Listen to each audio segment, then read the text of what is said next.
Bismillahirrahmanirrahim. Assalamualaikum warahmatullahi wabarakatuh.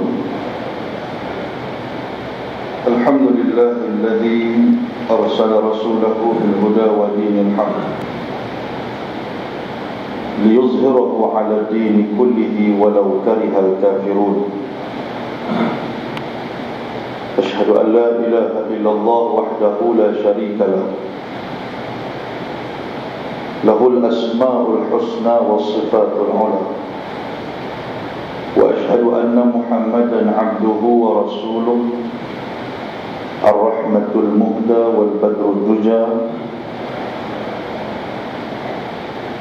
Allahumma salli salatan kamilatan wa sallim salaman tamman ala sayyidina Muhammad alladhi tanhallu bihi al-'aqad wa tanfariju bihi al-kurab wa tuqda bihi al-hawaij wa tunawalu bihi al-raghaib wa husnul khawatim wa yustasqa al-ghamamu biwajhihi al-karim wa ala alihi wa sahbihi fi kulli lamhatin wa nafasin bi'adadi kulli ma'lumin lak.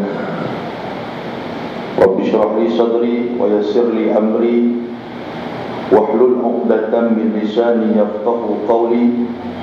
Subhanaka la ilma lana illa ma 'allamtana innaka antal alimul hakim.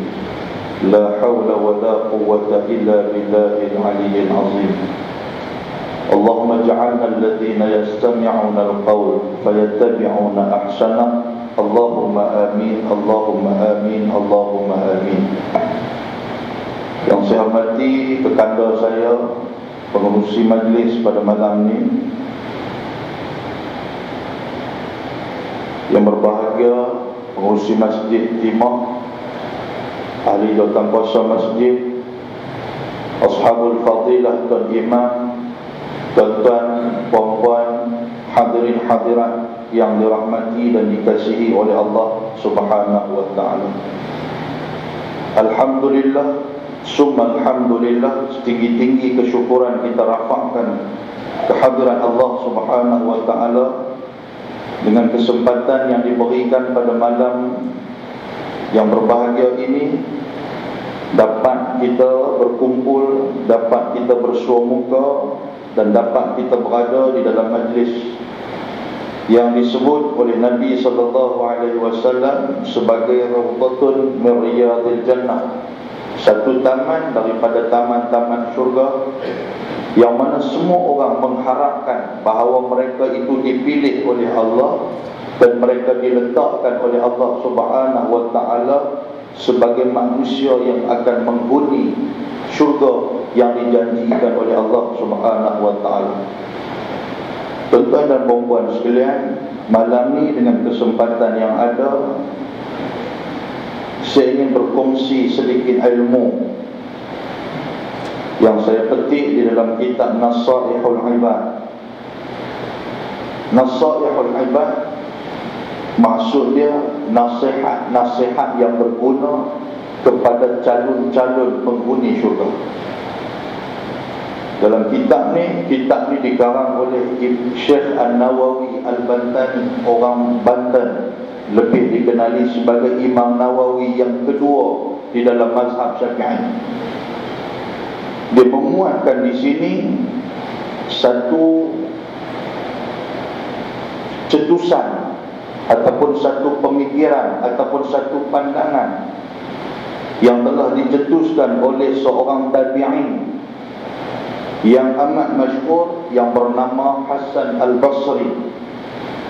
Tabi'in ini siapa tuan-tuan? Tabi'in ini adalah golongan selepas daripada sahabat Nabi SAW. Yang kata zaman sahabat ni zaman yang macam mana? Yang pertama, orang yang pernah hidup sezaman dengan Nabi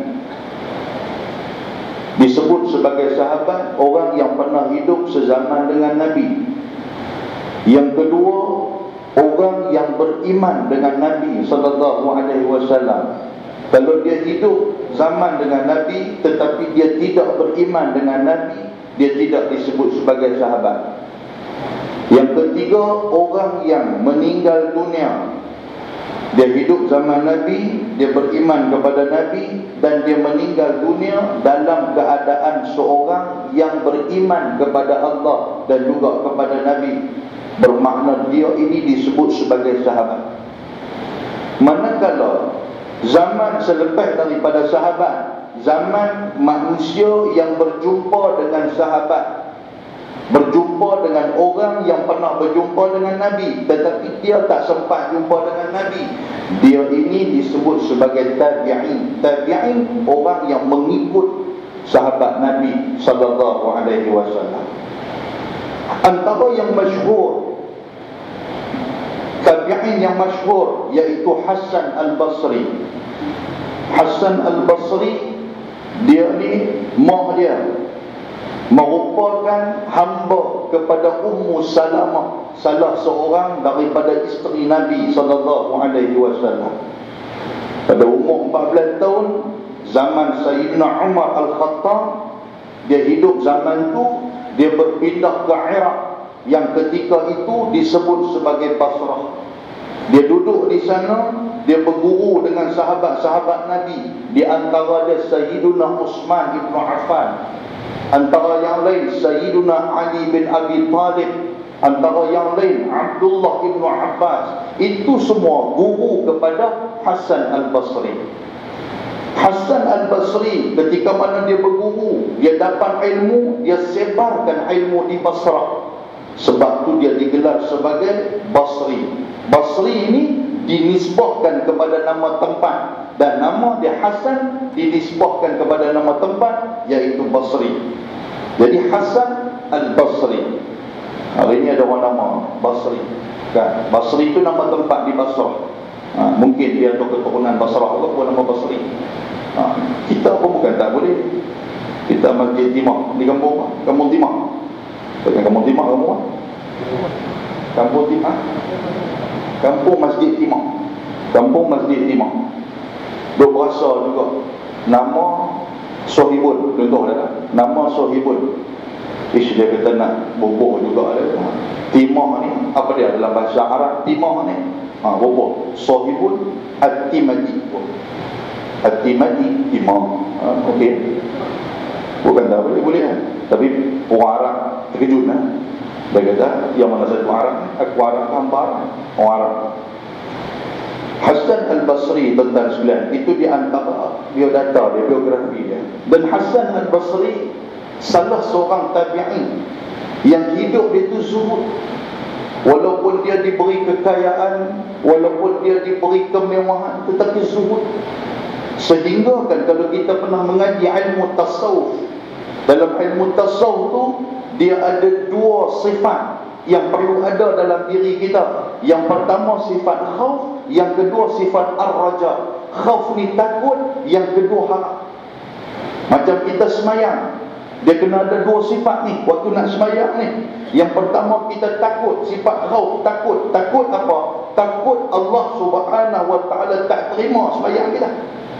Kita duduk semayang, tungin terbalik, tiba-tiba bawa pahala semayang kita di hadapan Allah, Allah Ta'ala tolak. Allah Ta'ala kata hantar semayang. Pasal apa? Hang mungkin main ke masjid, kita main ke masjid pasal nak tunjuk dekat orang. Kita main ke masjid pasal riak. Kita main ke masjid, mungkin kita ni ahli jawatan kuasa masjid. Jadi kalau tak main ke masjid, orang kata apa pula? Pasal tu main. Kita bawa pahala ni di hadapan Allah, Tuhan dia tolak di amalan kita. Pasal apa? Pasal hang main bukan kerana Allah. Yang tu kita rugi. Yang kita takut ni, kena ada perasaan takut. Apa dia tuan-tuan? Takut Allah Ta'ala tak terima pahala kita. Yang kedua ar-raja. Ar-raja ni masuk haram. Haram Allah Ta'ala terima lah pahala solat kita. Buat kerja apa pun, dua benda ni kena ada, tuan-tuan. Main mengaji ni pun kena ada dua benda ni. Yang pertama takut. Takut apa? Bila duduk dalam majlis ilmu, takut tak dapat ilmu. Duduk dalam majlis ilmu ni, duduk dengar majlis ilmu ni selalu dah takut tak dapat ilmu. Yang kedua, harap-haraplah bolehlah dapat ilmu satu dua untuk balik dan mengamalkan ilmu tu. Mai daripada mana? daripada Hasan Al-Basri. Dialah yang mencetuskan dua sifat ni dalam ilmu tasawuf. Boleh faham tak tu tuan-tuan? Baik. Muslimin dan muslimat yang dirahmati Allah. Jadi dalam kitab Nasaihul Ibad, Hasan Al-Basri dia sebut apa? Dia kata ada 6 benda yang merosakkan hati kita. Tuan-tuan, hari ini banyak benda-benda yang bersangkutan dengan hati hari ini. Banyak perkara yang terjadi atas dunia ni semua disebabkan hati. Kita tengok bagaimana terjadi pelanggaran negara, seperti Amerika menyerang Iraq, Amerika menyerang Afghanistan, Amerika menyerang negara-negara hal lain. Pasal apa? Pasal hati. Kalau mereka hati bagus, hati mulia, tuan-tuan sekalian, dia tak serang, dia tak bunuh. Tak apalah yang tu Amerika. Ni kita tuan-tuan sekalian di tempat kita ni. Pasal apa hari ni tuan-tuan sekalian kita dapat lihat fenomena ataupun bencana yang Allah Ta'ala turunkan kepada kita. Bencana yang bermula daripada hati. Antara dia apa tuan-tuan? Sifat ataupun pembunuhan. Hak berlaku ni, bunuh ni jadi benda biasa. Nyawa manusia seolah-olah tidak ada harga. Kalau boleh bunuh, dia akan buat lebih teruk daripada tu. Bila dah bunuh cukup dah, dia katam pula tuan-tuan. Malam kemarin dulu saya ceramah di Masjid Bagan Ayam Hitam, balik pulau. Sebelum tu kawan main abang dekat saya, dia kata di Pulau Pinang, dia kata ada satu kes yang besar. Dua orang yang sedang bercinta dengan bini orang. Dua-dua ni satu hari pergi duduk di satu rumah sewa, duk isap ais. Ais ni dadah. Saya dulu kata isap ais apa salah nak makan ais tu? Bukan ais Malaysia. Isap ais. Bila isap ni dua-dua ni kepala pun dia jadi, orang muda kata apa? Wew. Orang muda kata kepala jadi wew tu tak sentak lah. Hak lelaki ni tanya perempuan ni, hak bini orang ni, hang nak kahwin tak dengan aku? Perempuan ni kata mana boleh aku kahwin dengan hang? Aku ada suami. Aku takkan bercinta dengan hang tu boleh, tapi nak kahwin ni tak boleh. Pasal aku ni bini orang. Betul. Bila akal kita sudah dikuasai oleh benda-benda yang merosakkan diri kita ni tuan-tuan, dia tak fikir dia fikir hang mesti jadi bini aku. Bukan aku tak mau, tapi aku bini orang. Hang tak mau lah tu kawan hidup tekan. Bila tekan tanya, tekan dia tak mau. Bila tak mau tu bunuh. Bila bunuh bukan berakhir di situ, tak habis tampur pula. Bila bunuh tu fikir macam mana ni aku nak bawa perempuan ni keluar. Nak pergi tanam pergi tempat lain, nak pergi lempak pergi tempat lain. Nak bawa besar macam ni payah. Jadi kalau boleh jadi kecil cantik. Tak fikir panjang tuan-tuan, keluar daripada rumah. Yang ada dekat rumah sewa tu satu cangkui tumbui. Dia ambil cangkui tu, dia cangkui setiap sendi perempuan tu tuan-tuan sekalian, hancur pergi habis semua. Jadi macam cerita Alibaba budak lampu dia. Dia potong pergi habis cangkui. Dia kumpulkan, dia bubur dalam satu bekas, dia bawa-bawa, dia lempak di tempat sampah, dia bakar. Tuan rumah ni tuan-tuan, sebelum tu mercik semua darah-darah ni habis. Dia lap apa semua ni, ada sikitlah kesan-kesan darah tu di rumah tu, di kapet tu. Balik-balik tuan rumah main tengok, pasal apa ada darah ni? Bahasa tak apa nak sedar, tuan rumah telefon apa report polis pun main. Bila main tengok, darah biasa kot. Panggil pula bahagian forensik. Bila forensik main, dia pakai ada satu jenis alat tu, dia spray apa semua tu, dia timbul kesan darah. Memang itu adalah darah manusia. Polis tangkap dia, soal sasat dia, bagi tahan reman selama 2 minggu, duk tekan tanya, dia bawa keluar cerita. Dia dah buat sampai ke tahap tu. Sanggup dia pergi guna cangkui tumpui tu, dia pergi cangkui setiap sendi ni. Bagi hancur, bagi duduk, dia bubuh dalam satu plastik, dia heret, lempak tempat sampah, bakar. Melayu kita kata sekalian, agama Islam. Pasal apa? Hati kosong. Hari ini kalau kawak masuk rumah, dulu kawak ada hati tu. Dia nak masuk rumah pun dia tengok rumah gelap, oh kawan ni tak ada, dia masuk. Lah ni dia tak fikir gelap ke apa, dia tak kira siapa ada dalam tu, dia akan masuk. Kawak dulu masuk, tuan rumah tu ada, tuan rumah jaga-jaga, nampak dia lari dulu. Kawak lah ni tuan-tuan, kalau tuan rumah jaga nampak dia, tuan rumah kena lari. Dia tak lari lah. Dulu nampak tuan rumah lari, lah ni nampak tuan rumah nanti kena lari. Dia tangkap tuan rumah, dia ikat. Nasib baik kalau ikat. Ada yang lebih teruk lagi, sanggup bunuh tuan rumah dah. Tuan rumah hang bunuh, harta pun ambil. Hati. Tuan-tuan pernah dengar kisah ragut, bagaimana orang ragut tepi jalan. Satu makcik ni baru balik daripada market dengan bawa beg tangan, jalan-jalan ragut. Dua orang laki-laki naik motor ragut jatuh. Makcik ni jatuh full face tu terangkat, full face hak budak ragut ni. Makcik tu nampak muka dia, makcik tu cam, kata dia ni curi beg dia. Pergi ke depan, kuih kawan saya, hang patah balik. Kawan kata patah balik. Pasal apa? Makcik tu cam muka aku. Turun mutu, keluar helmet Apollo tu, katok makcik sampai mati. Hati. Betul.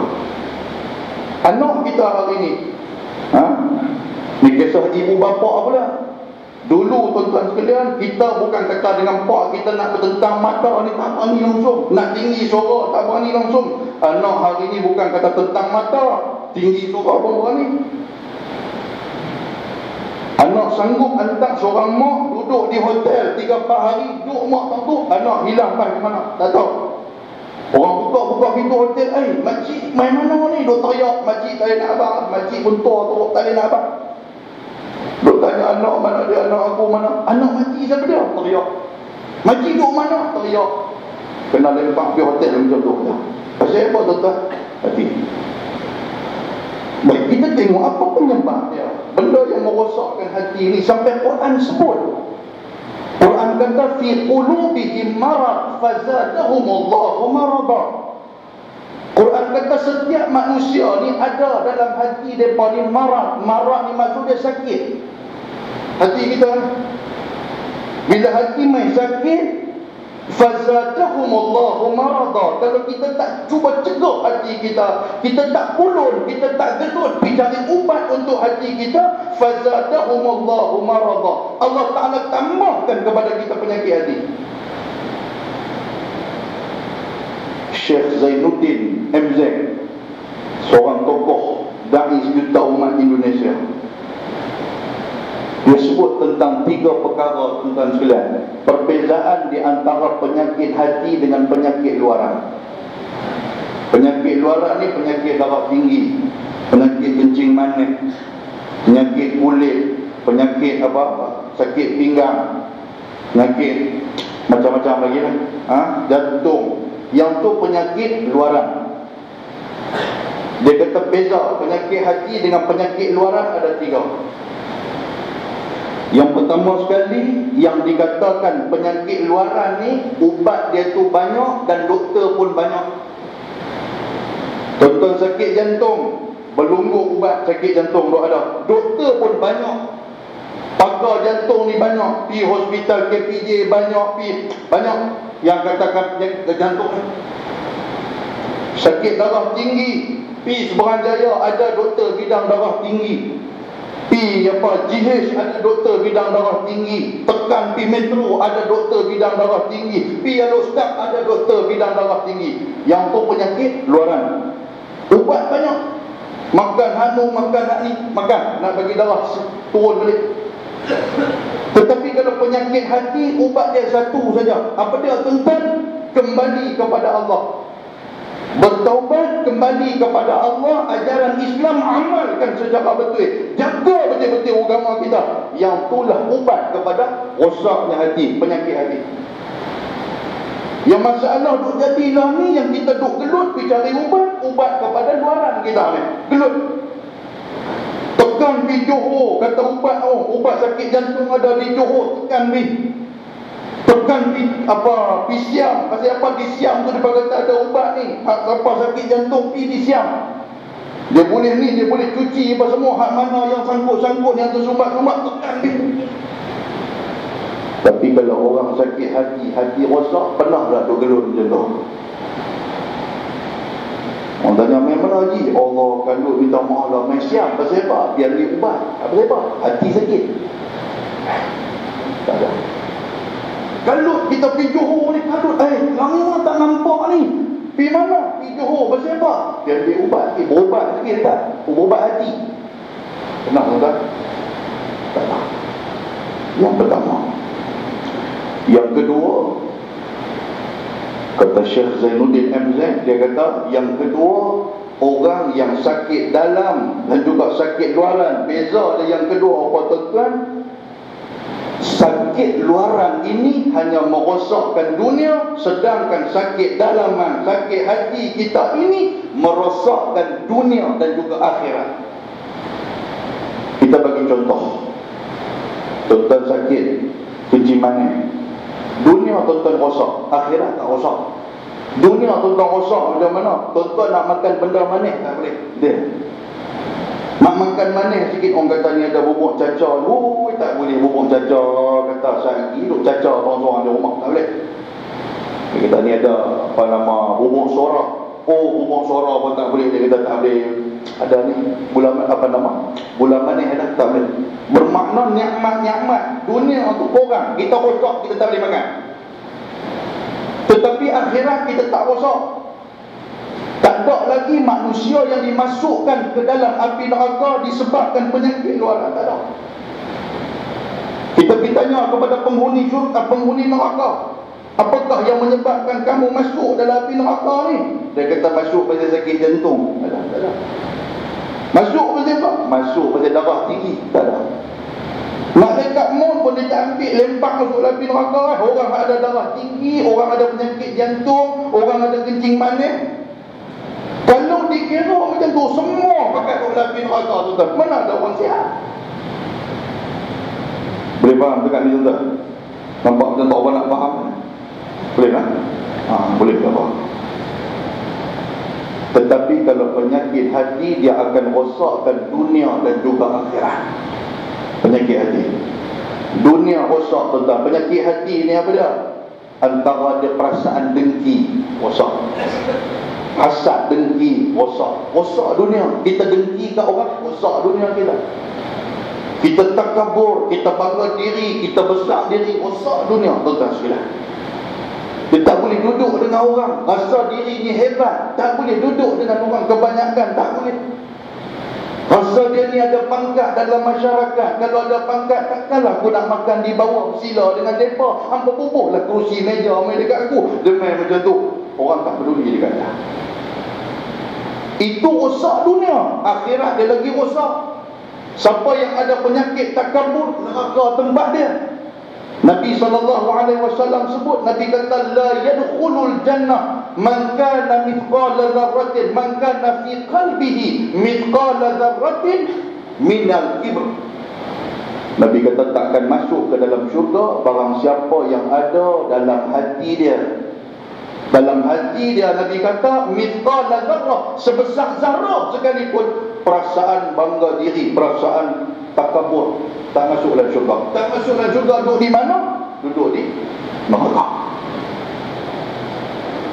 Yang ketiga tuan-tuan sekalian, beza orang yang ada penyakit hati dengan penyakit luaran, penyakit jasmani kita ni.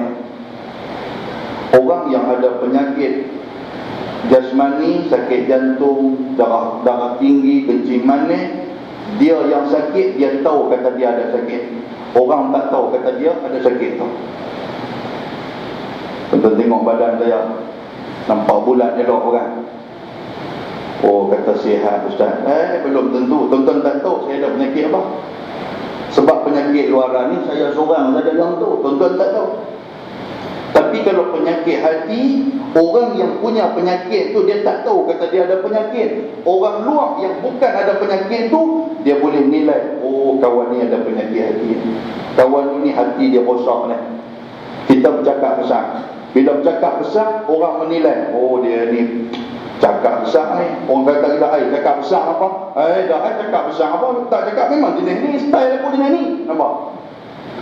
Nampak macam dengki dekat orang. Dah dengki tak dengki, bukan dengki, aku tak dengki. Dia kata, aku memang jenis ni. Dia kata, dia tak mengaku kata dia ada penyakit tu. Orang boleh nilai dia, oh dia ada penyakit. Cara dia orang boleh tahu, oh dia ni main nak tunjuk dekat orang. Orang boleh tahu. Boleh faham tak? Baik, itulah di antara perbezaannya. Seorang ulama yang bernama Syekh Abdul Wahid, dia sebut, apabila orang yang ada penyakit hati, orang yang ada penyakit hati ni tuan-tuan sekalian, yang pertama sekali, selalu bangga dengan diri sendiri ada penyakit hati. Dah, kita cek muhasabah tengok malam ni, ada tak bangga dengan diri sendiri ni? Kalau bercakap tu, kalau tengah duk cakap dengan orang ramai, orang duk cerita ni, kita ni nak cerita juga tentang kita ni, apa manfaat dia tuan-tuan?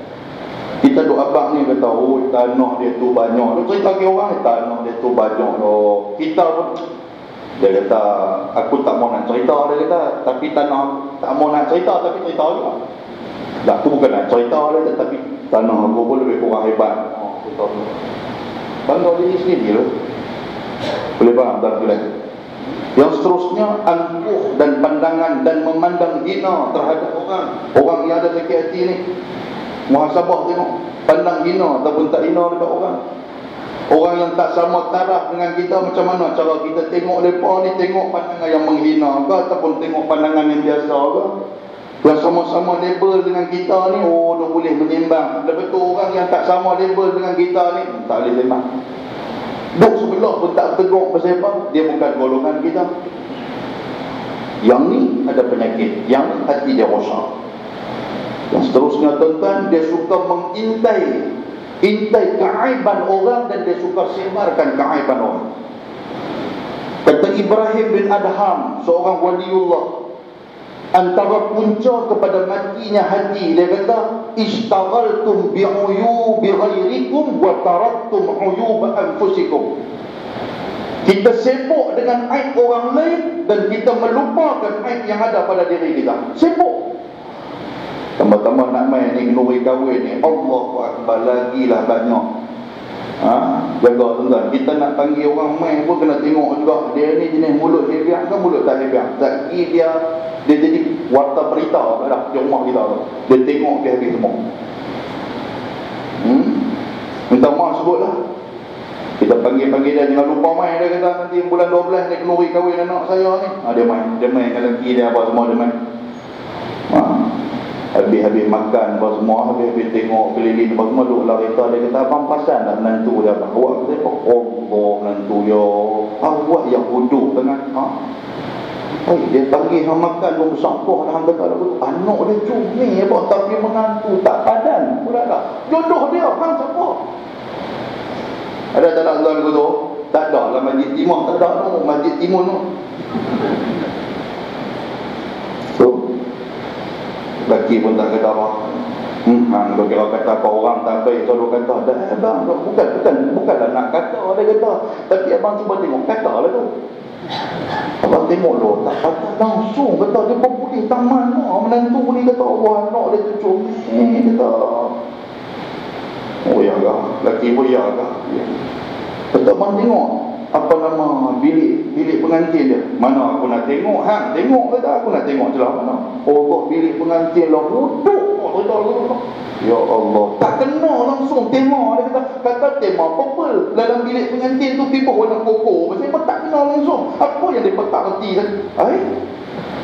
Hang balon ayam kawan tu sampai 3-4 betul, habis kata apa ni? Subhanallah. Entah masa nak benda macam ni berlaku dalam kehidupan kita. Kita main malam ni, kita mau pesan siap-siap. Hang dengan dua kata. Hang kata bonti kita, ambil balik ni balik ni, aku balik seorang. Suruh bini balik ni balik. Betul. Jenis-jenis macam ni Allah Rabbi Tabarakallah. Dia suka mengintai keaiban orang dan sebarkan kepada orang. Ini banyak betul. Kalau boleh sebar aib orang tu cukup cantik. Cukup cantik. Yang seterusnya tuan-tuan sekalian, orang yang suka mengumpat dan buka aib orang, itu mengumpat. Umpat ni apa? Disifatkan dalam Al-Quran sebagai satu manusia yang memakan daging sahabat dia. Quran kata apa? Wala yaghtab ba'dukum ba'dha ayuhibbu ahadukum an ya'kula lahma akhihi maitah fakarihtumu. Jangan kamu mengumpat, jangan kamu ghibah di antara sesama kamu. Islam tak bagi, Allah Ta'ala tak bagi. Apakah kamu suka makan sahabat kamu, daging sahabat kamu yang telah mati? Mesti kamu tak suka. Quran kata. Kalau tak suka jangan buat. Kita umpat ni seolah-olah kita makan daging sahabat kita.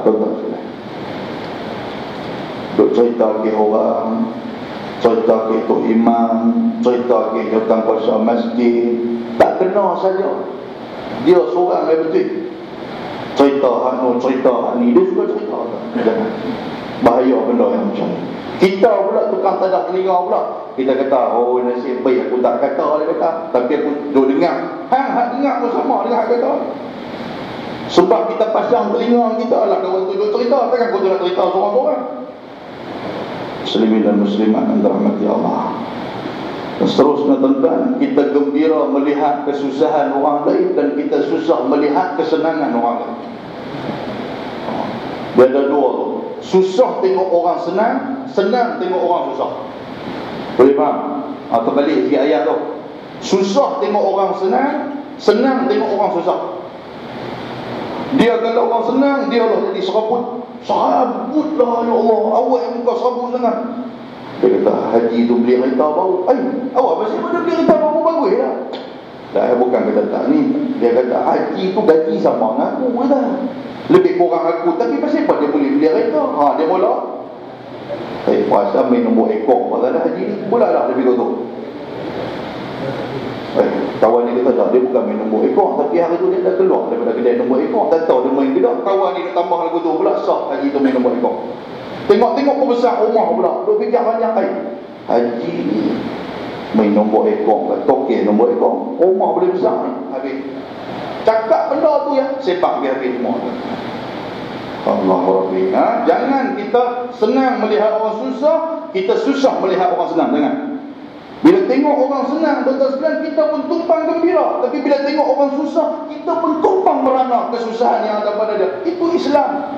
Sebab tu Islam turun mai syariat zakat dekat kita. Islam suruh kita bersedekah. Pasal apa? Pasal Islam suruh kita tengok orang yang susah ni seolah-olah kita juga susah.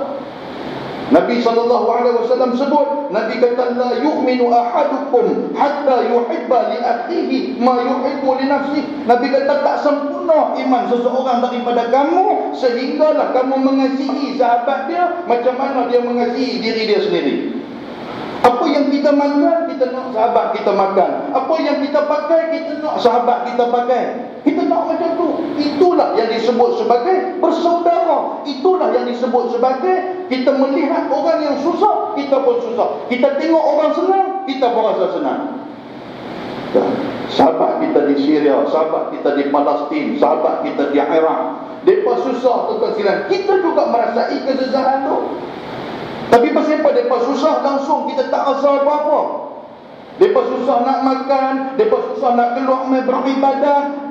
Ni di Palestin, Masjidil Aqsa, golongan polis Israel ni dia hanya membenarkan golongan Yahudi di Masjidil Aqsa. Bila orang Islam nak masuk dia tahan, orang Islam nak masuk dia tahan. Sampai menangis-nangis, bukan kata menangis, dia sanggup pukul pula orang nak mai ke masjid ni. Dia nak mai ke masjid nak beribadat dalam Masjidil Aqsa, dia tak bagi, polis Islam ni tak bagi. Itulah kesusahan yang perlu kita rasa.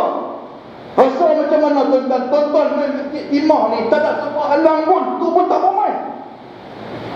Macam tu.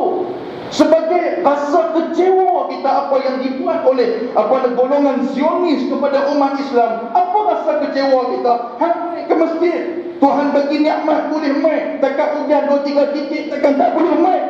Pasal apa? Dia pun tak boleh pergi ke masjid. Boleh faham tak? Dah bukan marah ni. Kita ini kadang-kadang Allah yang ada datang ke masjid buat macam-macam program tak tuan-tuan. Tak main. Allah dah kita hujan pula malam ni, kita nak pergi rumah masjid tu lah, bini pun tu lah hujan no. Jom kena tom yam. Kena tom yam tak hujan pula. Heran boleh. Tapi habis kena tom yam tu hujan lagi ni. Macam mana kita ni? Kita pergi jalan pun uptown dulu pun uptown pula berjalan ni. Dalam hujan sebab apa? Tapi main ke masjid, ya Allah, dia rasa berat dengan hujan, dia turun berurung-urung. Tak ada pergi ke hujan. La ilaha illallah. Entah nampak tak?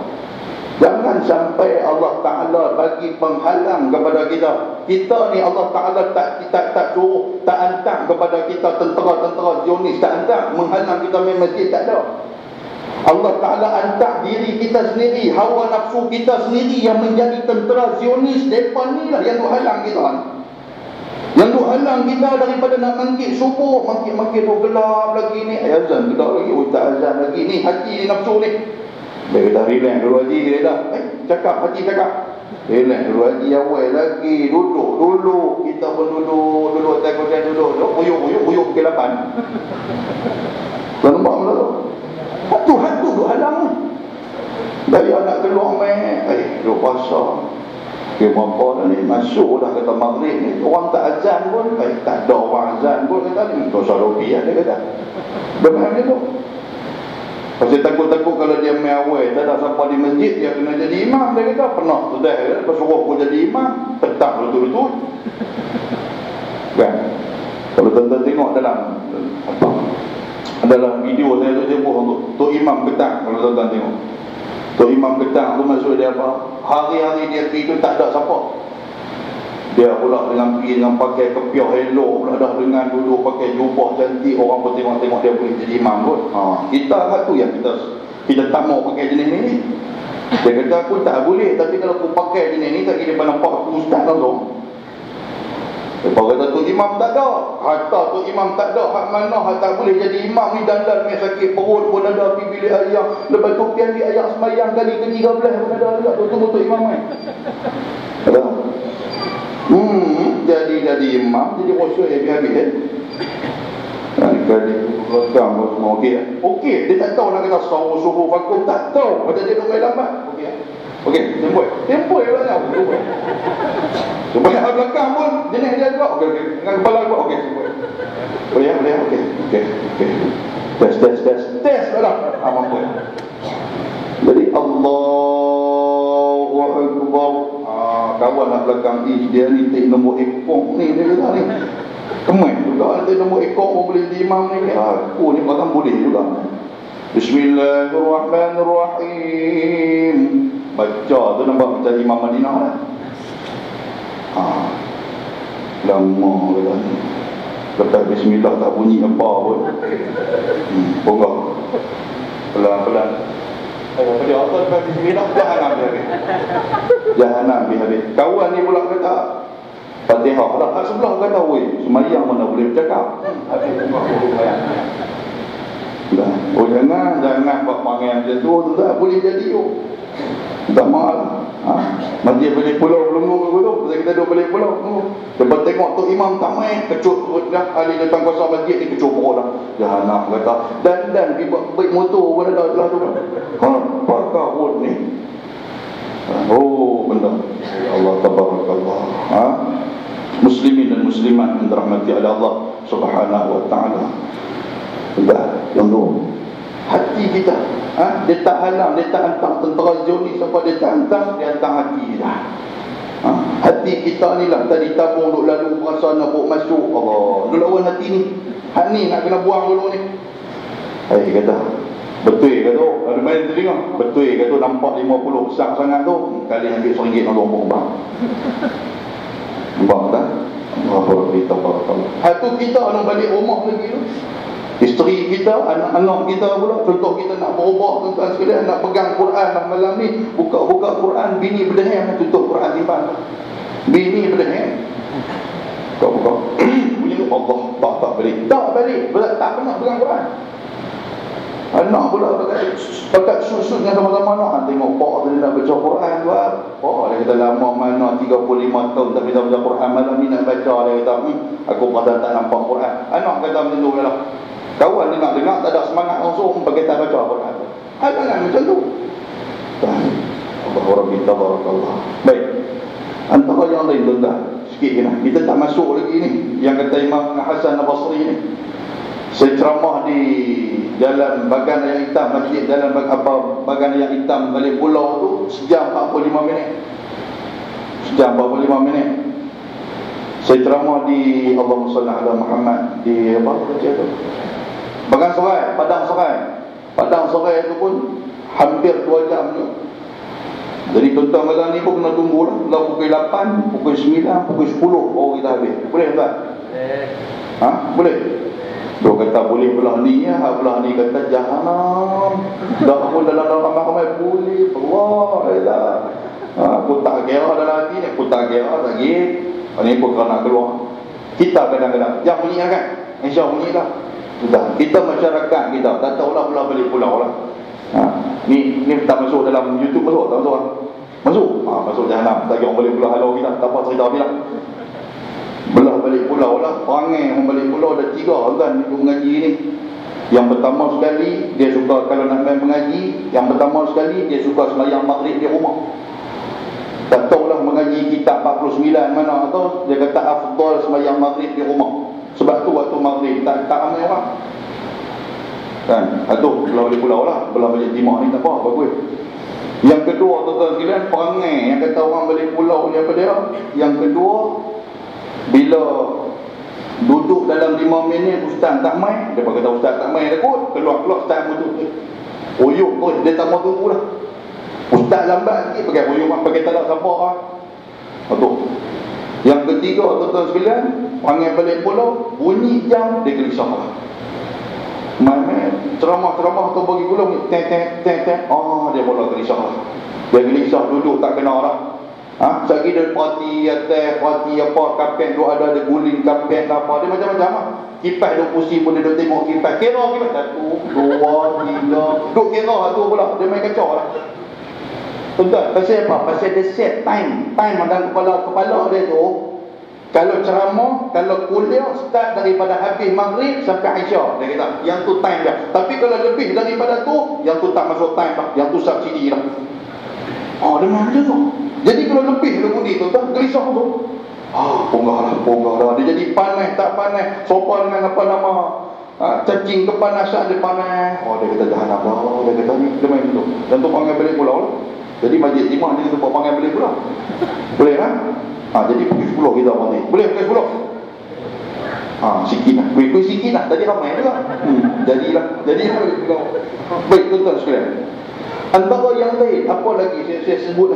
Balik kita muhasabah tengok ada tak ada sifat ni dalam diri kita. Yang antara yang lain, lidah kita tajam dan tak menjaga hati orang. Yang tu sikit hati tu. Dia jenis lepas tu kat orang ni. Entah, kita nak berdakwah, dia kata ustaz lah ni dakwah lah bukan boleh lembut-lembut, dakwah lah kena kasar-kasar. Sabar dulu. Tak semua orang yang mempunyai hati kasar. Tak semua orang. Kadang-kadang kita panggil main ustaz, main ni ustaz kasar ni. Lepas tu duk habang pula ke ustaz tu, ustaz bapak ni duk bagi sikit. Pesan siap dah, bapak ni duk bagi sikit ustaz tu. Bagi rapat tu bapak ni.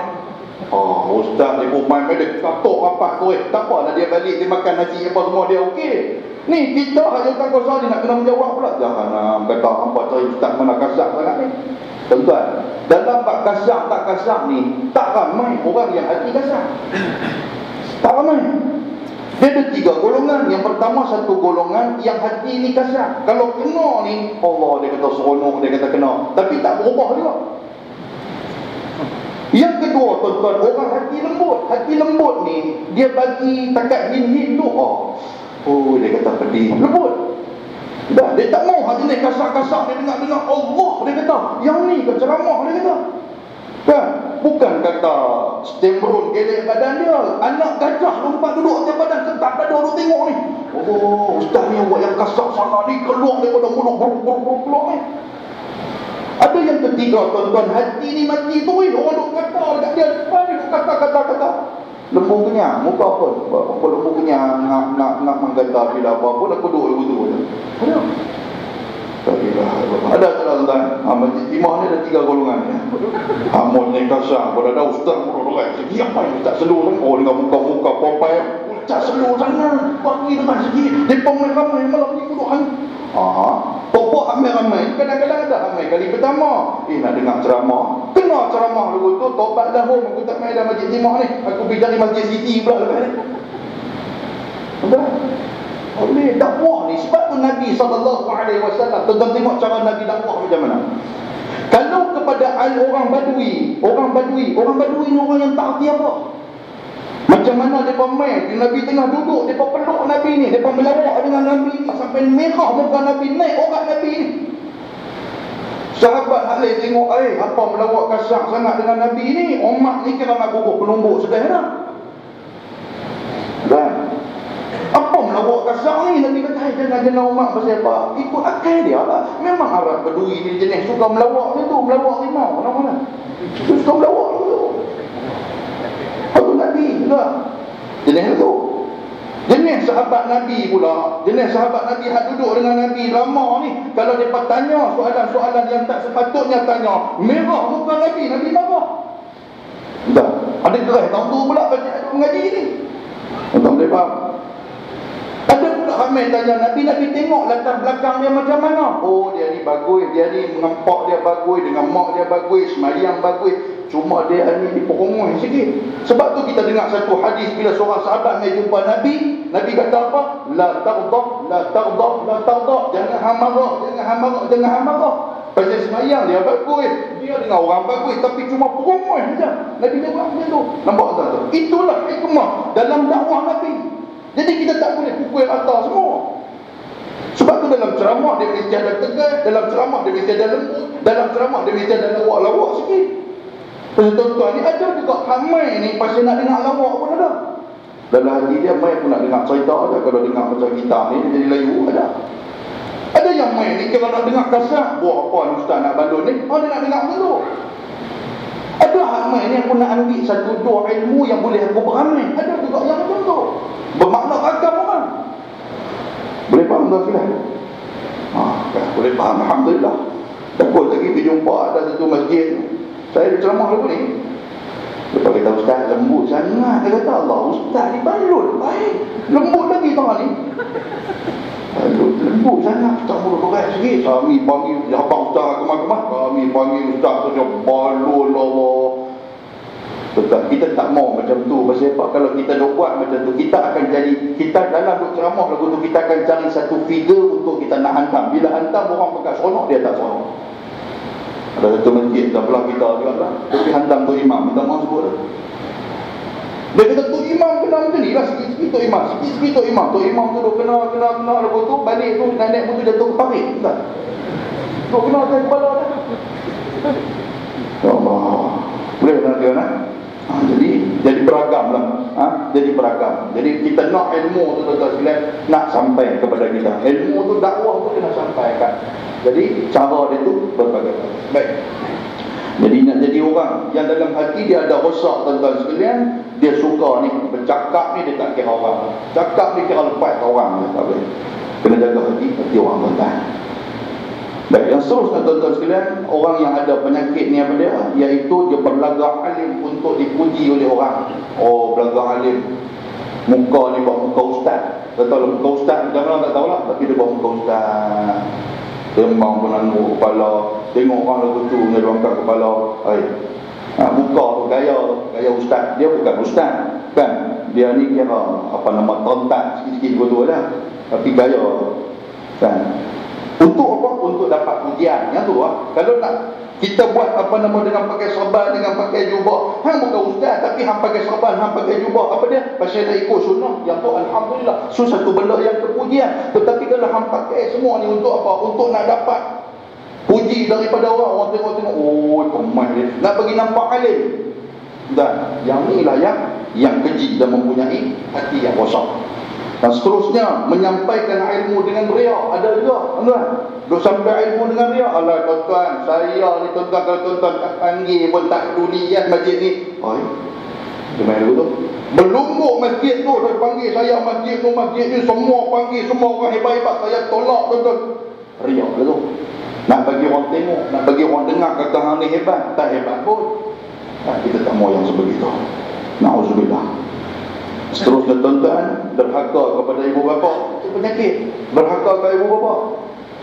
Sebab tu ada satu hadis Nabi SAW yang diriwayatkan oleh Ibnu Mas'ud. Seorang sahabat Nabi mai tanya Nabi, "Ya Rasulullah," dia kata, "Ayyul a'mal afdal? Apakah amalan yang afdal untuk aku nak buat?" Nabi kata, "Mula-mula birrul walidain." Nabi kata, yang pertama sekali yang kena buat baik kepada ibu bapa. Nabi suruh. Pasal dia ni sembahyang dia bagus, dia ni puasa dia bagus, tapi dengan mak pak dia kurang bagus. Mungkin dengan mak pak dia tak pernah pun duk telefon ataupun ziarah mak pak dia. Jadi Nabi suruh ni hang kena tipu sikit dengan mak pak hang ni. Pasal mak pak hang ni duk buat hati dengan hang ni. Dah. Ramai orang hari ni mai ke masjid, nampak bagus mai ke masjid, tapi mak dia rumah tuan-tuan dia cakap halal-halal aja. Dia cakap ikut dan dia aja.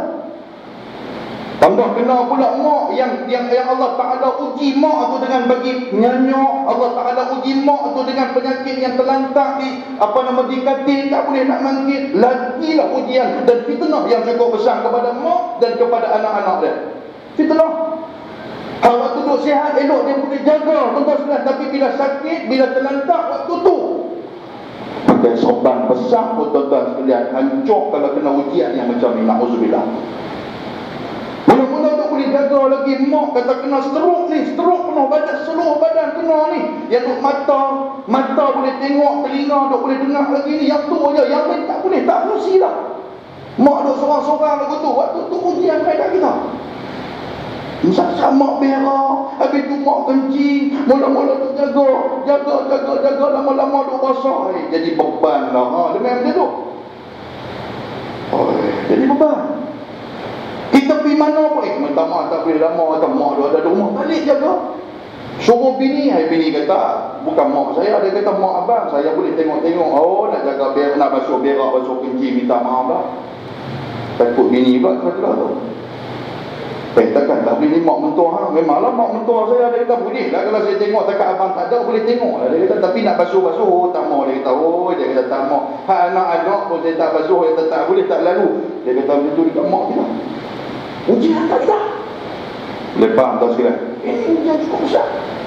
Tambah mak nyanyuk pula. Sasat nak kena bawa pergi sana, bawa pergi sini. Mak hak nyanyuk. Lepas tu mak pula kadang-kadang berak. Mak kencing merata apa semua ni. Tuan-tuan, ujian. Sampai sanggup kita bawa keluar rotan. Mak, kalau mak berak ni rotan ni. Pasal apa tak mau pergi dia berak. Tapi sanggup kita tunjuk rotan depan dia. Bahawa kita bakal banyak jadi tuan hari ni. Hebat lah kita ni, pangkat besar. Ini kita ni kerja besar. Siapa kita ni tuan-tuan sekalian? Kalau bukan dengan doa yang telah diberikan oleh mak kita duk berdoa. Pasal tu hang boleh jadi hebat. Tapi bila hang jadi hebat, hang lupa yang kehebatan tu di antara faktor daripada mak hang yang mendoakan. Allahu Rabbi. Boleh bangga sekalian. Jadi kalau orang yang ada sakit hati dengan mak, saya dah 3 hari ni ceramah ke ibu bapa lah.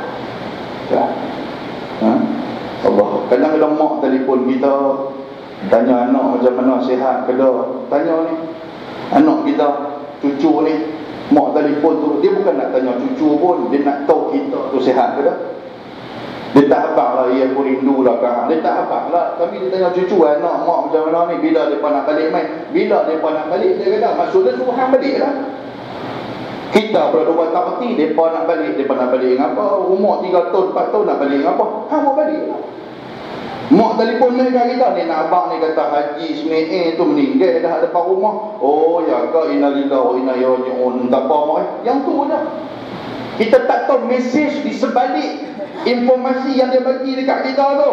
Mesej yang tersirat. Dia kata apa? Ni Haji Ismail tu meninggal dah. Hang baliklah main tengok aku. Takut-takut esok lusa aku pula yang ikut Haji Ismail tu. Tak kemak nak abang macam tu. Tuan-tuan boleh faham tak? Marah kat saya apa ni? Mak abang kata, Allah kata ayah ni nak abang, ayah kata tengah berjalan tergeleceh macam tergeliat macam mana tu kaki dia kata. Oh ya, kau ambil ubat lagi, ambil dah. Betul dia duduk murut lagu tu. Tak apa mak nak abang tu lah kan. Tak apa mak suruh ayah jaga-jaga sikit lah. Amboi, kita pergi pesan pula dekat dia. Dia tahu lah jaga diri dia sendiri. Dia nak suruh hang nanti. Pok hang ni. Tak boleh faham. Nampak dia tu tak faham ni. Muslimin dan muslimat dalam kata kita ni nak, kita semua akan pergi ke tempat tu. Semua tuan-tuan ni, lah ni tuan-tuan umur daripada saya, tuan-tuan akan rasa satu hari nanti macam mana anak-anak mengenepikan kita.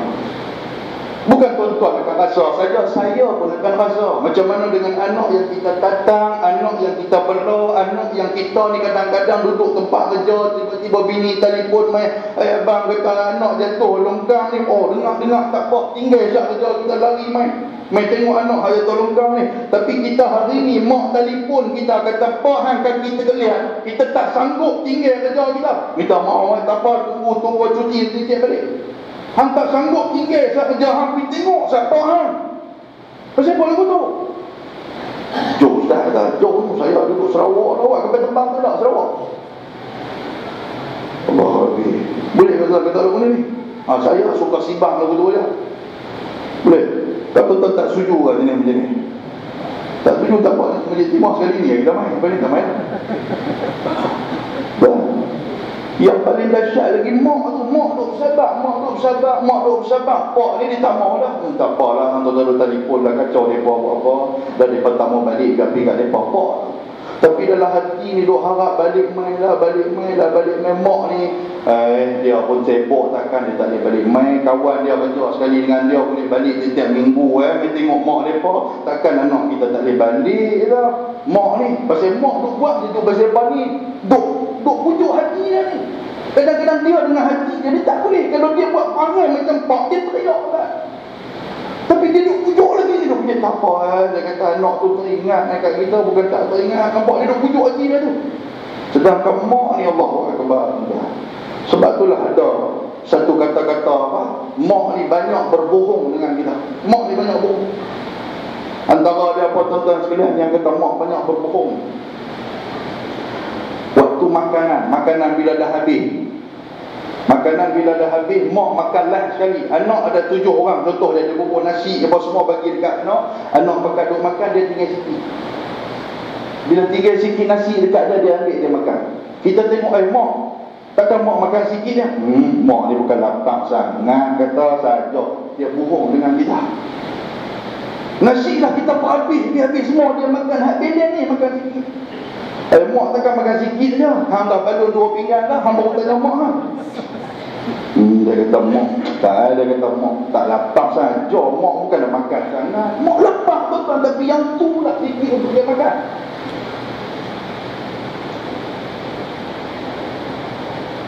Mak kita cuba bangkit tengah malam, jahit baju bagi dekat kita.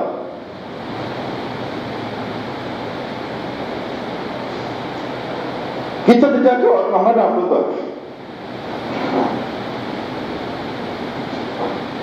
Kita tengok dia tak lena. Kita kata dekat dia, mak boleh tak lena mak. Mak tak mengantuk apa tadi dia tersengguk-sengguk apa kali dah. Yang itulah kasih sayang dia tuan-tuan. Tapi pasal apa kita hari ni tak pernah berdoa kepada dia? Dalam doa pun kita tak doa. Salah tak apa beratnya kita berdoa tuan-tuan. Allahumma ighfir lana dzunubana wa liwalidina warhamhum kama rabbawna shighara. Apa salahnya? Kita tak pernah berdoa ni. Hal tu imam doa pasal apa kita tak amin? Takkan yang tu pun susah. Tuan, Allah Rabbi tabarak. Inilah kasih sayang tuan. Betul mak kita. Mak kita main daripada jauh, main tengok kita sekolah sama. Dia main bawa makanan apa semua, dia main bawa bagi dekat kita, nak tengok kita. Tiba-tiba kita kata, mak tak penat kau ni main jauh ni. Allah, dia kata penat apa, mak biasa dah tuan-tuan. Daripada jauh tu dia bawa dengan makanan, main naik bai, tukar bai, turun main berjalan pula tengah panas ni, main bagi dekat kita. Dia berbohong kepada kita. kita. Dia bohong kata dia tak penat, padahal dia penat. Tetapi oleh kerana kasih sayang dekat anak punya pasal, dia sanggup buat semua tu. Tapi kita hari ni tak sanggup.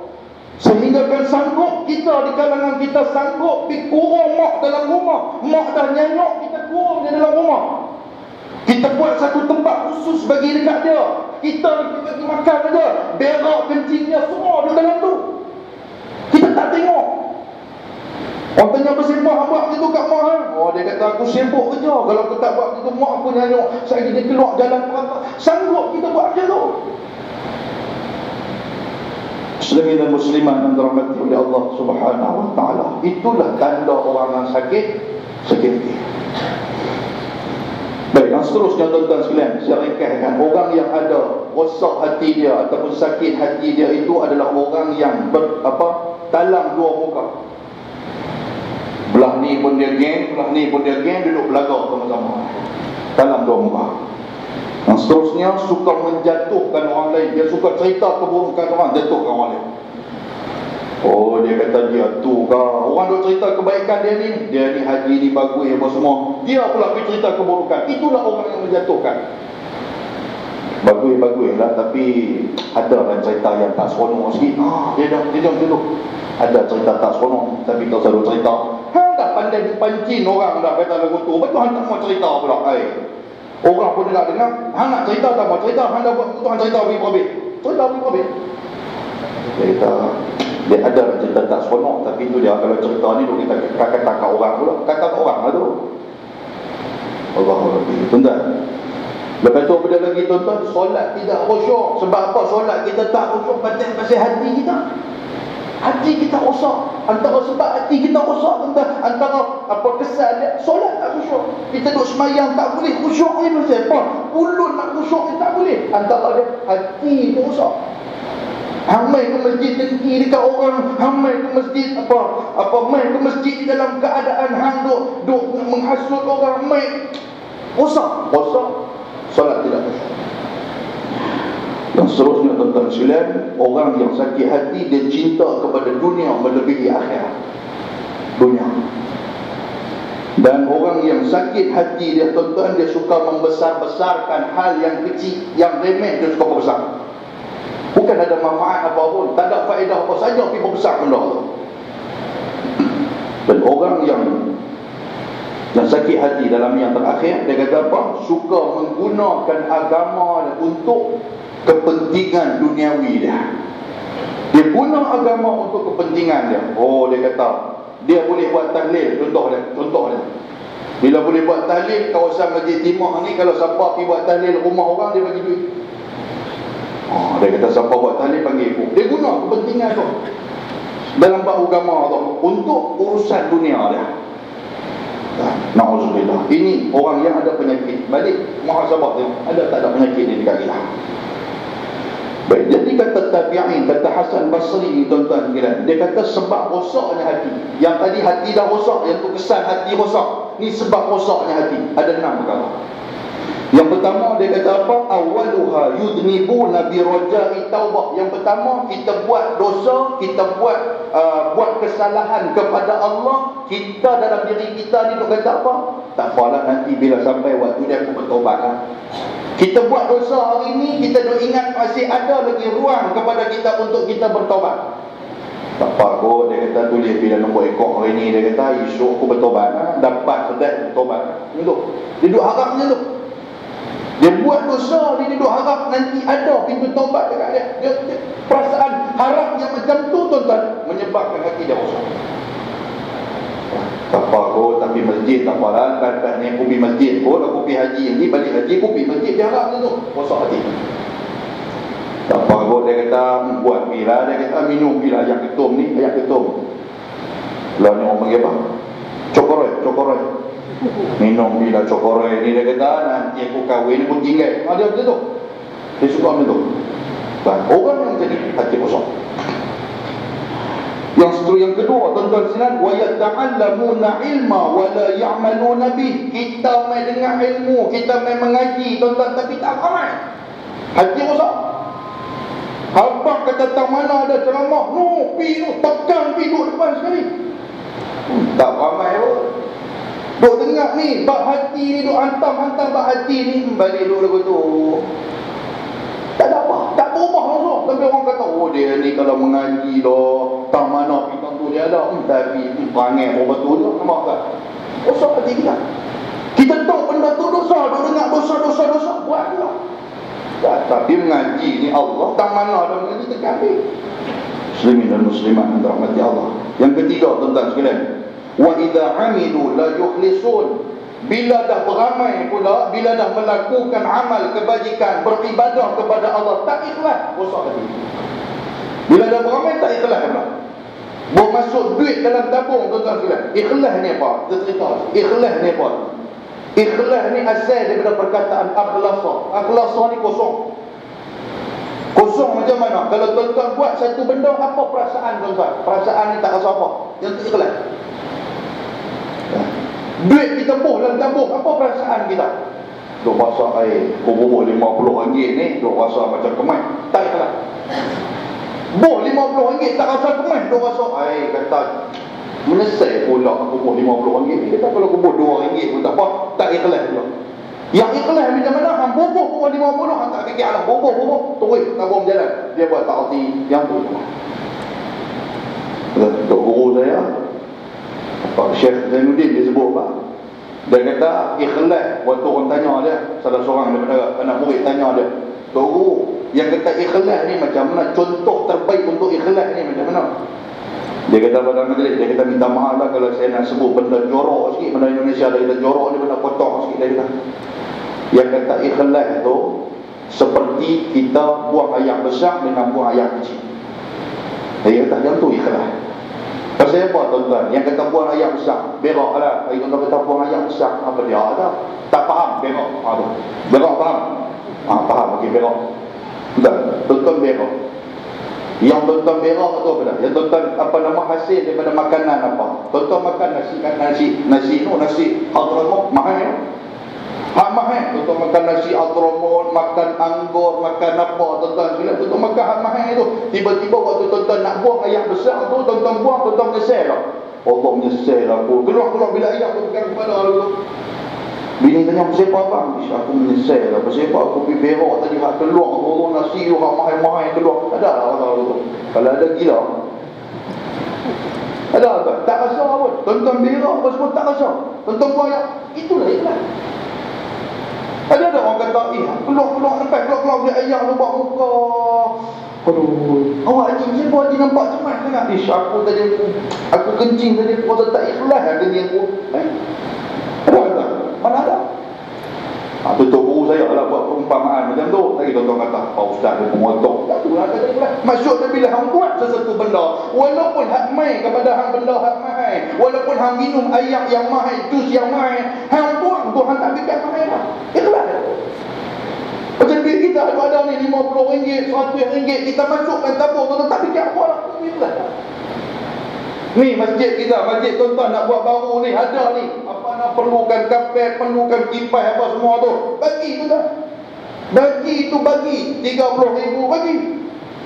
RM30,000 banyak sangat. Takut-takut bagi tadi kena stroke mati tu kan. Terus RM30,000 juga. Bagi RM3,000, bagi ikhlas. Ni tak bagi-bagi RM3,000 tu, duk apa? Duk menggeliti. Itulah dia takut sama masjid. Sebab nama tu jangan buat hamba Allah, buat nama saya. Apa kan? Ya Allah, tabarakallah. Baik. Jadi kita buat satu amalan kenalah ikhlas. Itu di antara dia buat benda tak fikir apa lah. Jadi imam tak rasa apa. Dan ya kita rasa lah pahala Allah Ta'ala bagi kat kita. Mai semayang tak rasa apa, tak rasa nak tunjuk dekat orang, tak rasa dipaksa, tak rasa kena macam-macam, tak rasa. Itulah orang yang ikhlas. Baik, yang seterusnya tuan-tuan, wa ya'kuluna rizqallah wa la yashkurun. Kamu makan rezeki Allah tetapi kamu tidak bersyukur. Tuhan bagi kita rezeki. Apa rezeki Allah tuan-tuan? Rezeki ini bukan makan saja, tapi rezeki ini nikmat mata kita, rezeki boleh tengok, telinga kita rezeki, badan kita ni Allah Ta'ala bagi rezeki. Dan semua rezeki ini akan ditanya dan disoal oleh Allah. Nabi kata dalam satu hadis, Nabi kata la tazulu qadama 'abdin yaumil qiyamah. Nabi kata tidak akan berganjak dua tapak kita ketika mana yaumil qiyamah, sehinggalah kita ditanya tentang 4 benda. Tuhan kata, yang pertama, Tuhan akan tanya umur kita. Kemana kita habiskan umur kita? Daripada balik sampai umur 70 hang meninggal, sampai umur 80 hang meninggal, hang buat apa dengan umur ni? Kalaulah habis lebih banyak kepada amal ibadat, alhamdulillah, takut kurang. Dan paling kita takut waktu kita mati itu, mati dalam keadaan maksiat, bukan dalam keadaan ibadat. Yang tu paling takut. Mati ketika mana kita ni, aku tak mau pergi ke masjid, mati dulu, tak mau. Mati ketika mana kita bergaduh dengan orang, kita tak mau. Mati ketika mana kita tak suka kepada majlis ilmu, kita tak mau. Kita nak mati kita dalam keadaan kita duduk dalam majlis ilmu. Mati kita dalam keadaan kita kasih kepada ulama. Mati kita dalam keadaan kita suka buat benda baik. Yang tu kita mau. Yang ni lah yang disebut sebagai husnul khatimah. Tuan-tuan ada WhatsApp, handphone tuan-tuan semua kemah-kemah. Orang nak hantar video, kadang-kadang orang hantar gambar WhatsApp. Ada yang orang dia tunjuk lah, mati dalam keadaan husnul khatimah, tengah duduk semayang. Baru ni mati di Masjidil Haram, tuan-tuan, tengah duduk semayang, sujud. Bila sujud ni orang dah habis semayang, dia duduk sujud lagi. Orang pompi dekat dia, tembuk-tembuk jatuh. Allahu Akbar, mati dalam semayang. Husnul khatimah kita nak. Kita tak mau mati tengah duk tulis nombor ekor, tuan-tuan, tengah duk tulis 8321, dia sentak, dia main apa nama sakit jantung. Oh, jahanam kata. Dia mati tak mana, tak mati nombor ekor, punggah. Mati tengah duk cantik punya, duk kacau cokorai, kacau apa nama? Dong ketum, pasal dia bubuh nombor batu, kacau. Mati. Tak mau. Boleh faham tak? Tak mau mati. Mati dalam keadaan kita duk lawan agama Allah. Kita tak mau. Na'udzubillah. Mati dalam keadaan benci dengan majlis ilmu. Mati dalam keadaan tak suka dengan majlis ilmu. Mati. Kita tak mau. Sebab tu kita duk minta kepada Allah. Allahumma khtim lana bihusnil khatimah wa la taqtim alaina ya Allah bisu'il khatimah. Boleh faham tak? Oh, dia kata doa Nabi ada masjid timah belakang kemai. Khatimah, bukan timah. Baik, yang seterusnya tuan-tuan, kita makan rezeki. Kita bersyukur kepada Allah.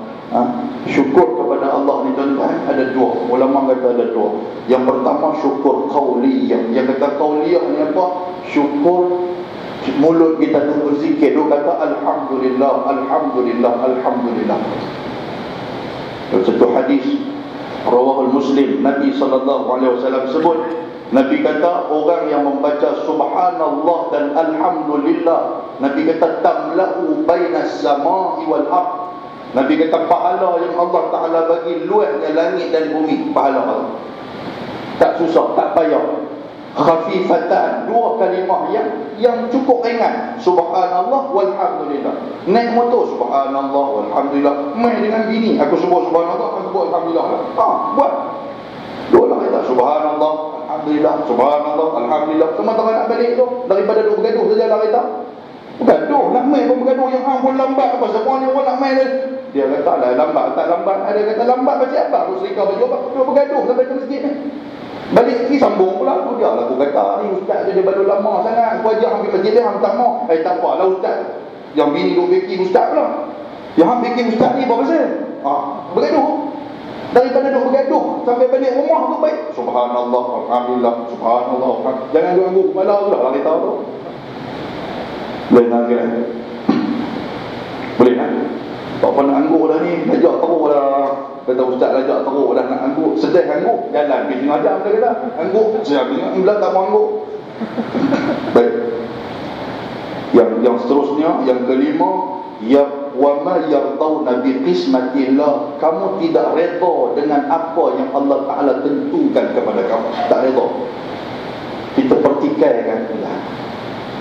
Kita main semayang, kita main mengaji, tiba-tiba Allah Ta'ala uji anak kita. Contoh dia, Allah Ta'ala uji anak kita dengan penyakit kulit lah.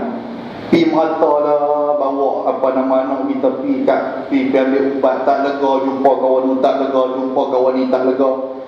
jiran sebelah kita tuan-tuan, sama macam kita juga, ada anak juga, dia tak semayang, majlis ilmu pun tak main. Waktu maghrib ni duduk di luar bawah pokok ceri, duk isap pokok suria. Kita keluar pergi masjid kan, pergi masjid.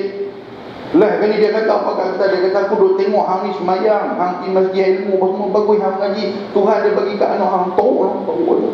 Aku ni kira aku tak semayang pun, dia kata majlis ilmu pun tak, anak aku sihat, tak tengok tu anak dia butuh dia buat mana tu, tengok sihat dia tu. Betul juga dia ni kata, tak pasang. Lepas dia mula, Allah pasal apa lah, ya Allah, ya aku ni semayang, aku ni buat betul juga. Dia kata sandul sebelah rumah aku ni, dia tak semayang pun, tapi pasal apa dia ni, Tuhan bagi nikmat dekat dia banyak, kat aku ni Tuhan bagi teruk dekat pasal. Dia mula bertikai, dia mula bertikai. Jadi tak reda dengan ketentuan Allah, rosak. Bukan kata rosak, akidah kita pun rosak. Na'udzubillah. Yang terakhir tuan-tuan sekalian, wa yudfinuna mautahum wa la ya'tadirun. Kita mengkafankan ataupun kita menyelenggarakan jenazah sahabat-sahabat kita, tetapi kita tak pernah ambil iktibar. Tuan-tuan hari ni tuan-tuan pergi ziarah orang hak meninggal, tuan-tuan pergi iktibar. Kita pergi rumah dia, saudara meninggal, dia kata haji tu meninggal, jom kita pergi, ramai-ramai pergi tengok apa semua, baca apa sikit lebih kurang, bawa keluar RM10 pun dalam jak atas kepala dia tu, bubuh dulu keluar pon apa daun sirih apa tak ada, pon daun apa semua dalam tu. Dia kata ujung tu dia nak pisah, dia duduk tu sambil pisah rokok, duduk gelap kah. Tak ada iktibar yang kita ambil. Iktibar apa tuan-tuan sekalian yang kita ambil ni, kita pergi, kita tengok macam mana jenazah sahabat kita. Tengok dia, bini dia duduk tang mana? Bini dia duduk di kepala sambil duduk baca Yasin. Anak-anak dia, anak-anak dia pakai duduk baca Yasin ni. Kan, cari mereka lah, anak-anak yang sulung lah yang akan semayang, anak yang nombor 2 apa semua lah yang akan memandikan dia, anak nombor 3 lah yang akan mengkafankan dia, anak nombor 4 nantilah yang akan simpan dia. Allah, kita tengok bagus sungguh anak haji. Itulah yang tiba. Balik-balik rumah, ya Allah, anak dia boleh buat, aku nak anak aku macam tu juga. Yang pertama, kalaulah kita pergi tengok kawan kita anak tak macam tu, tanya anak pertama datang mana, tak tahu, tak balik main. Anak yang kedua tu duduk dalam gua mana, dia jadi doktor seorang-seorang. Anak yang ketiga cokoro yang mana, tak boleh dia buat tauhid. Anak yang keempat tak tahu apa, kata main tak tahu, duduk keluar lewat apa tu. Dia tak tinggal warisan yang boleh nak doa dekat dia, nak boleh selesaikan tanggungjawab anak-anak ni, nak selesaikan kematian. Dia tak tinggal. Bila kita tengok macam tu, kita ambil iktibar balik, ya Allah, na'udzubillah, ya Allah, tolonglah ya Allah, jangan bagi anak aku jadi macam anak dia. Aku nak anak aku bila aku mati, tak mau jadi macam anak dia. Aku nak anak aku bila aku sakit, anak aku boleh tolong aku. Bila aku dah mati, anak aku semayangkan aku, anak aku jadi imam, anak aku mandikan aku. Ya tolong betul. Itulah yang tiba. Pernahlah kita ambil yang tiba betul-betul. Kalau tak pernah, start daripada malam ni kita buat. Mudah-mudahan Allah Ta'ala merahmati kita. Tentang itulah 6 perkara yang disebutkan oleh Hasan Al-Basri mengenai hati yang sudah rosak. Bila hati rosak, tuan-tuan sekalian, maka tidak ada amalan yang terbaik yang kita buat melainkan amalan itu juga rosak. Nabi kata apa? Inna fi jasadi mudghah. Nabi kata sesungguhnya pada jasad itu ada seketui daging. Kalau elok daging tu, maka eloklah seluruh amalan kita, eloklah seluruh jasad kita. Kalau buruk daging itu, buruklah seluruhnya, tuan-tuan sekalian. Ala wahyal qalb. Nabi kata itulah yang dikatakan seperti hati. Hati ni, tuan-tuan sekalian, semuanya pada hati. Elok hati kita, eloklah segala-galanya, tuan-tuan. Baik, secara kesimpulan, tuan-tuan sekalian, secara kesimpulan, lepas daripada kita belajar ni, kita balik, kita muhasabah diri kita, kita tinggal benda-benda yang kita sebut yang salah dalam ni, kita masukkan elemen-elemen yang baik, masukkan sifat-sifat mahmudah dalam diri kita. Yang pertama. Yang kedua, tuan-tuan sekalian, ketahuilah Allah Ta'ala tak menilai rupa parah kita, tetapi dinilai oleh Allah macam mana hati kita. Nabi kata, innallaha la yanzuru ila suwarikum wa amwalikum. Allah Ta'ala tak tengok rupa paras macam mana Allah Ta'ala tak tengok harta banyak macam mana Allah Ta'ala tak tengok. Walakin yanzuru ila qulubikum, tetapi Allah Ta'ala tengok hati kita macam mana. Wa a'malikum, hati yang baik akan membawa amalan yang baik, hati yang buruk akan membawa kepada amalan yang buruk. Kedua. Yang ketiga, tuan-tuan sekalian, dengan perkongsian kita pada malam ni, tuan-tuan sekalian, mudah-mudahan Allah Ta'ala menerima segala amal kebajikan kita dan menambahkan lagi kekuatan kepada kita untuk kita terus beribadah kepada Allah, terus semangat peduli kita terhadap agama. Kalau boleh, biarlah terus bertambah, tuan-tuan sekalian. Jadi saya ucapkan kepada ahli Jawatankuasa Masjid, terima kasih pasal sanggup atau bersudi panggil saya pada malam ni, tuan-tuan sekalian. Dan kepada tuan-tuan, saya mohon maaf sekiranya sepanjang perkongsian ilmu terkasar bahasa, terlanjur bicara, saya mohon dimaafkan. Kepada Allah Ta'ala saya mohon ampun. Mohon maaf sekali lagi tuan-tuan, ambil masa sikit tuan-tuan sekalian ni. Mudah-mudahan Allah Ta'ala merahmati kita. Aqulu qawli hadza wa astaghfirullahal azim. Assalamualaikum warahmatullahi wabarakatuh.